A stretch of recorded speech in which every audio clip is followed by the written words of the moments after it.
Leviticus chapter 25. The Lord said to Moses at Mount Sinai, "Speak to the Israelites and say to them, when you enter the land I am going to give you, the land itself must observe a Sabbath to the Lord. For 6 years sow your fields, and for 6 years prune your vineyards and gather their crops. But in the 7th year, the land is to have a year of Sabbath rest, a Sabbath to the Lord. Do not sow your fields or prune your vineyards. Do not reap what grows of itself or harvest the grapes of your untended vines. The land is to have a year of rest. Whatever the land yields during the Sabbath year will be food for you, for yourself, your male and female servants, and the hired worker and temporary resident who live among you, as well as for your livestock and the wild animals in your land. Whatever the land produces may be eaten. Count off 7 Sabbath years, 7 times 7 years, so that the 7 Sabbath years amount to a period of 49 years. Then have the trumpet sounded everywhere on the 10th day of the 7th month. On the Day of Atonement, sound the trumpet throughout your land. Consecrate the 50th year and proclaim liberty throughout the land to all its inhabitants. It shall be a jubilee for you. Each of you is to return to your family property and to your own clan. The 50th year shall be a jubilee for you. Do not sow and do not reap what grows of itself, or harvest the untended vines. For it is a jubilee, and it is to be holy for you. Eat only what is taken directly from the fields. In this year of jubilee, everyone is to return to their own property. If you sell land to any of your own people or buy land from them, do not take advantage of each other. You are to buy from your own people on the basis of the number of years since the Jubilee, and they are to sell to you on the basis of the number of years left for harvesting crops. When the years are many, you are to increase the price, and when the years are few, you are to decrease the price, because what is really being sold to you is the number of crops. Do not take advantage of each other, but fear your God. I am the Lord your God. Follow my decrees and be careful to obey my laws, and you will live safely in the land. Then the land will yield its fruit, and you will eat your fill and live there in safety.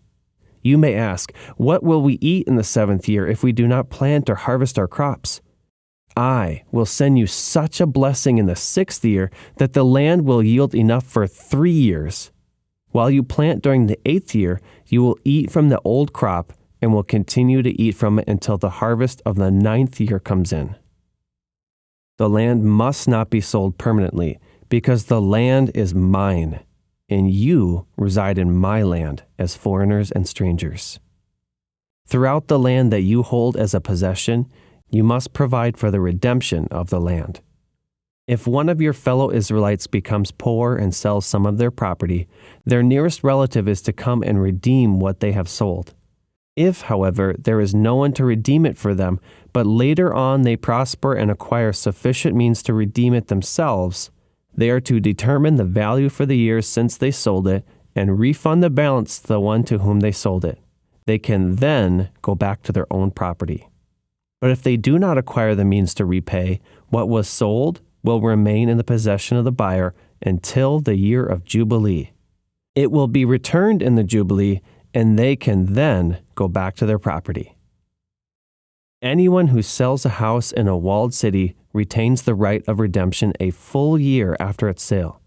After that time, the seller may redeem it.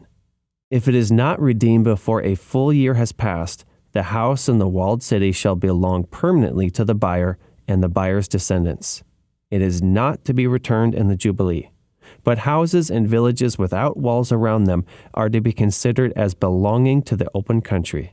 They can be redeemed, and they are to be returned in the Jubilee. The Levites always have the right to redeem their houses in the Levitical towns, which they possess. So the property of the Levites is redeemable, that is, a house sold in any town they hold, and is to be returned in the Jubilee, because the houses in the towns of the Levites are their property among the Israelites. But the pasture land belonging to their towns must not be sold. It is their permanent possession. If any of your fellow Israelites become poor and are unable to support themselves among you, help them as you would a foreigner and a stranger, so they can continue to live among you. Do not take interest or any profit from them, but fear your God, so that they may continue to live among you.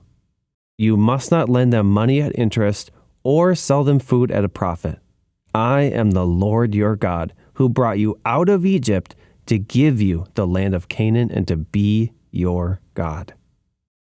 If any of your fellow Israelites become poor and sell themselves to you, do not make them work as slaves.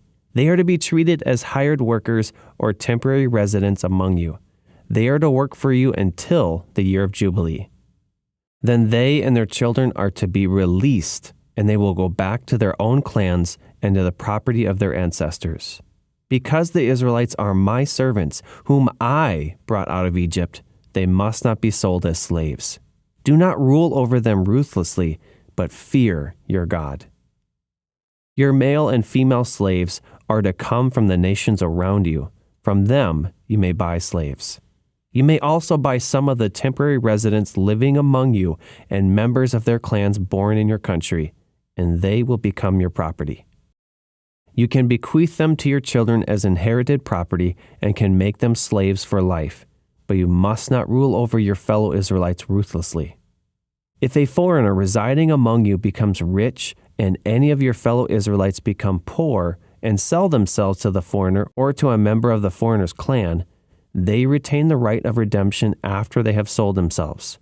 One of their relatives may redeem them. An uncle or a cousin or any blood relative in their clan may redeem them. Or if they prosper, they may redeem themselves. They and their buyer are to count the time from the year they sold themselves up to the year of Jubilee. The price for their release is to be based on the rate paid to a hired worker for that number of years. If many years remain, they must pay for their redemption a larger share of the price paid for them. If only a few years remain until the year of Jubilee, they are to compute that and pay for their redemption accordingly. They are to be treated as workers hired from year to year. You must see to it that those to whom they owe service do not rule over them ruthlessly. Even if someone is not redeemed in any of these ways, they and their children are to be released in the year of Jubilee, for the Israelites belong to me as servants. They are my servants, whom I brought out of Egypt. I am the Lord your God. Comment Amen and subscribe to read the rest of the Bible with me.